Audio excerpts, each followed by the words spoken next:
Good evening and welcome to Tucker Carlson Tonight. Happy New Year. Newly elected Utah Senator Mitt Romney kicked off 2019 with an op-ed in the Washington Post that savaged Donald Trump's character and leadership. Romney's attack and Trump's response this morning on Twitter are the latest salvos in a long-standing personal feud between the two men.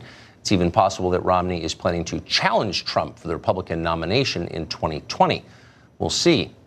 But for now, Romney's piece is fascinating on its own terms and well worth reading. It's a window into how the people in charge in both parties see our country. Romney's main complaint in the piece is that Donald Trump is a mercurial and divisive leader. And that's true, of course. But beneath the personal slights, Romney has a policy critique of Trump. He seems genuinely angry that Donald Trump might pull American troops out of the Syrian civil war. Romney doesn't explain how staying in Syria would benefit America. He doesn't appear to consider that a relevant question. More policing in the Middle East is always better. We know that. Virtually everyone in Washington agrees. Corporate tax cuts are also popular in Washington, and Romney is strongly on board with those, too. His piece throws a rare compliment to Trump for cutting the corporate rate a year ago. That's not surprising. Romney spent the bulk of his business career at a firm called Bain Capital. Bain Capital all but invented what is now a familiar business strategy. Take over an existing company for a short period of time, cut costs by firing employees, run up the debt, extract the wealth, and move on, sometimes leaving retirees without their earned pensions. Romney became fantastically rich doing this. Meanwhile, a remarkable number of the companies are now bankrupt or extinct. This is the private equity model. Our ruling class sees nothing wrong with it. It's how they run the country. Mitt Romney refers to unwavering support for a finance-based economy and an internationalist foreign policy as the mainstream Republican view. And he's right about that. For generations, Republicans have considered it their duty to make the world safe for banking, while simultaneously prosecuting ever more foreign wars. Modern Democrats generally support those goals enthusiastically. There are signs, however, that most people do not support this agenda, and not just here in America. In countries around the world, France, Brazil, Sweden, the Philippines, Germany, many others, voters suddenly are backing candidates and ideas that would have been unimaginable just a decade ago. These are not isolated events. What you're watching is entire populations revolting against leaders who refuse to improve their lives. Something like this has been happening in our country for the past 3 years. Donald Trump rode a surge of popular discontent all the way to the White House. Does he understand the political revolution that he harnessed? Can he reverse the economic and cultural trends that are destroying America? Those are open questions. But they're less relevant than we think. At some point, Donald Trump will be gone. The rest of us will be gone, too. The country will remain. What kind of country will it be then? How do we want our grandchildren to live? Those are the only questions that matter. The answer to them used to be obvious. The overriding goal for America is more prosperity, meaning cheaper consumer goods. But is that still true? Does anyone still believe that cheaper iPhones or more Amazon deliveries of plastic garbage from China are going to make us happy? They haven't so far. A lot of Americans are drowning in stuff, and yet drug addiction and suicide are depopulating large parts of the country. Anyone who thinks the health of a nation can be summed up in GDP is an idiot. The goal for America is both simpler and more elusive than mere prosperity. It's happiness. There are a lot of ingredients in being happy. Dignity, purpose, self-control, independence, above all, deep relationships with other people. Those are the things that you want for your children. They're what our leaders should want for us and would want if they cared. But our leaders don't care. We are ruled by mercenaries who feel no long-term obligation to the people they rule. They're day traders, substitute teachers. They're just passing through. They have no skin in this game, and it shows. They can't solve our problems. They don't even bother to understand our problems. One of the biggest lies our leaders tell us is that you can separate economics from everything else that matters. Economics is a topic for public debate. Family and faith and culture, meanwhile, those are personal matters. Both parties believe this. Members of our educated upper middle classes, now the backbone of the Democratic Party, usually describe themselves as fiscally responsible and socially moderate. In other words, functionally libertarian. They don't care how you live as long as the bills are paid and the markets function. Somehow they don't see a connection between people's personal lives and the health of our economy, or for that matter, the country's ability to pay its bills. As far as they're concerned, these are two totally separate categories. Social conservatives, meanwhile, come to the debate from the opposite perspective. and yet reach a strikingly similar conclusion. The real problem, you'll hear them say, is that the American family is collapsing. Nothing can be fixed before we fix that. Yet, like the libertarians they claim to oppose, many social conservatives also consider markets sacrosanct. The idea that families are being crushed by market forces never seems to occur to them. They refuse to consider it. Questioning markets feels like apostasy. Both sides in this miss the obvious point. Culture and economics are inseparably intertwined. Certain economic systems allow families to thrive. Thriving families make market economies possible. You cannot separate the two. It used to be possible to deny this, but it's not anymore. The evidence is now overwhelming. How do we know? Consider the inner cities. 30 years ago, conservatives looked at Detroit and Newark and many other places, and they were horrified by what they saw. Conventional families had all but disappeared in poor neighborhoods. The majority of children were born out of wedlock. Single mothers were the rule. Crime and drugs and disorder became universal. What caused this nightmare? Well, liberals didn't even want to acknowledge the question. They were benefiting from the disaster in the form of reliable votes. Conservatives, though, had an explanation for inner city dysfunction, and it made sense. Big government. Decades of badly designed social programs had driven fathers from the home and created what conservatives called a culture of poverty that trapped people in generational decline. Well, there was truth in this, but it wasn't the whole story. How do we know? Well, because virtually the same thing has happened decades later to an entirely different population. In many ways, rural America now looks a lot like Detroit. This is striking because rural Americans wouldn't seem to have very much in common with anyone from the inner city.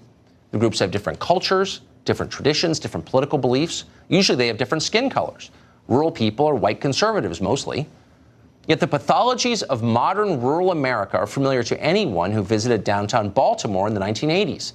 Stunning out-of-wedlock birth rates, high male unemployment, a terrifying drug epidemic. Two different worlds, similar outcomes. How did this happen? Well, you'd think our ruling class would be deeply interested in knowing the answer, but mostly they're not. They don't have to be interested. It's easier to import foreign labor to take the place of native-born Americans who are slipping behind. But Republicans now represent rural voters. They ought to be interested. And here's a big part of the answer. Male wages declined. Manufacturing, a male-dominated industry, all but disappeared over the course of a generation. All that remained in many places were the schools and the hospitals, and both of them are traditional employers of women. In many areas, women suddenly made more than men. Now, before you applaud that as a victory for feminism, consider some of the effects. Study after study has shown that when men make less than women, women generally don't want to marry them. Now, maybe they should want to marry them, but they don't. Over big populations, this causes a drop in marriage, a spike in out-of-wedlock births, and all the familiar disasters that inevitably follow. More drug and alcohol abuse, higher incarceration rates, fewer families formed in the next generation. This is not speculation. It's not propaganda from the evangelicals. It's social science. We know it's true. Rich people know it best of all. That's why they get married before they have kids. That model works. But increasingly, marriage is a luxury only the affluent in America can afford. And yet, and here's the bewildering and infuriating part, those very same affluent married people, the ones who make virtually all the decisions in our society, are doing pretty much nothing to help the people below them get and stay married. Rich people are happy to fight malaria in Congo, but working to raise men's wages in Dayton or Detroit, that's crazy. This is negligence on a massive scale. Both parties ignore the crisis in marriage. Our mindless cultural leaders act like it's still 1961. And the biggest problem American families face is that sexism is preventing millions of housewives from becoming investment bankers or Facebook executives. For our ruling class, more investment banking is almost always the answer. They teach us it's more virtuous to devote your life to some soulless corporation than it is to raise your own kids. Sheryl Sandberg of Facebook wrote an entire book about this. Sandberg explained that our first duty is to shareholders above our own children. No surprise there. Sandberg herself is one of America's biggest shareholders. Propaganda like this has made her rich. What's remarkable is how the rest of us responded to it.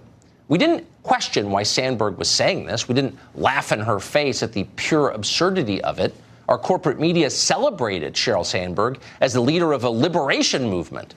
Her book became a bestseller, Lean In, as if putting a corporation first is empowerment. It is not. It is bondage. And Republicans should say so. They should also speak out against the ugliest parts of our financial system. Not all commerce is good.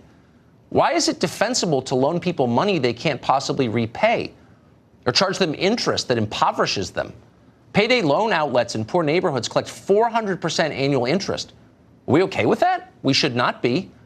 Libertarians tell us that's how markets work, consenting adults making voluntary decisions about how to live their lives. Okay, but it's also disgusting. If you care about America, you ought to oppose the exploitation of Americans, whether it's happening in the inner city or on Wall Street. And by the way, if you really loved your fellow Americans, as our leaders should, it would break your heart to see them high all the time, which they are. A huge number of our kids, especially our boys, are smoking weed constantly. You may not realize that because new technology has made it all but odorless, but it's everywhere. And that's not an accident. Once our leaders understood they could get rich from marijuana, marijuana became ubiquitous. In many places, tax-hungry politicians have legalized or decriminalized it. Former Speaker of the House John Boehner now lobbies for the marijuana industry. His fellow Republicans seem fine with that. Oh, but it's better for you than alcohol, they tell us. Maybe. Who cares? Talk about missing the point. Try having dinner with a 19-year-old who's been smoking weed. The life is gone. Passive, flat, trapped in their own heads. Do you want that for your kids? Of course not. Then why are our leaders pushing it on us? You know the reason. Because they don't care about us. When you care about people, you do your best to treat them fairly. Our leaders don't even try. They hand out jobs and contracts and scholarships and slots at prestigious universities based purely on how we look. There's nothing less fair than that, though our tax code does come close. Under our current system, an American who works for a salary pays about twice the tax rate as someone who's living off inherited money. It doesn't work at all. We tax capital at half the rate we tax labor. It's a sweet deal if you work in finance, as many of our richest people do. In 2010, for example, Mitt Romney made about $22 million in investment income. He paid an effective federal tax rate of 14%. For normal upper-middle-class wage earners, the federal tax rate is nearly 40%. No wonder Mitt Romney supports the status quo. But for everyone else, it's infuriating. Our leaders rarely mention any of this. They tell us our multi-tiered tax code is based on the principles of the free market. Please. It's based on laws that the Congress passed, laws that companies lobbied for in order to increase their economic advantage. And it worked well for those people. They did increase their economic advantage. But for everyone else, there was a big cost. Unfairness is profoundly divisive. When you favor one child over another, your kids don't hate you, they hate each other. And that happens in countries, too. It's happening in our country, probably by design. Divided countries are easier to rule. And nothing divides us like the perception that some people are getting special treatment. In our country, some people definitely are getting special treatment. Republicans should oppose that with everything they have. So the question is, what kind of country do you want to live in? Well, a fair country, a decent country, a cohesive country, a country whose leaders don't accelerate the forces of change purely for their own profit and amusement, a country you might recognize when you're old, a country that listens to young people who don't live in Brooklyn, a country where you can make a solid living outside of the big cities, a country where Lewiston, Maine seems almost as important as the west side of Los Angeles, a country where environmentalism means getting outside and picking up the trash, a clean, orderly, stable country that respects itself. And above all, a country where normal people with an average education who grew up no place special can get married and have happy kids and repeat unto the generations. A country that actually cares about families, the building block of everything. What will it take to get a country like that? Leaders who want it. For now, those leaders will have to be Republicans. There's no option at this point. But first, Republican leaders will have to acknowledge that market capitalism is not a religion. Market capitalism is a tool, like a staple gun or a toaster. You'd have to be a fool to worship it. Our system was created by human beings for the benefit of human beings. We do not exist to serve markets, just the opposite. Any economic system that weakens and destroys families is not worth having. A system like that is the enemy of a healthy society.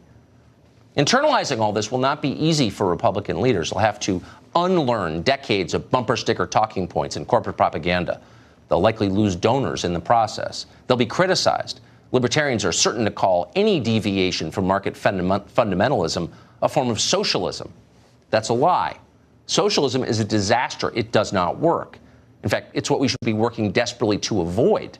But socialism is exactly what we're going to get, and very soon, unless a group of responsible people in our political system reforms the American economy in a way that protects normal people. If you want to put America first, you've got to put its families first.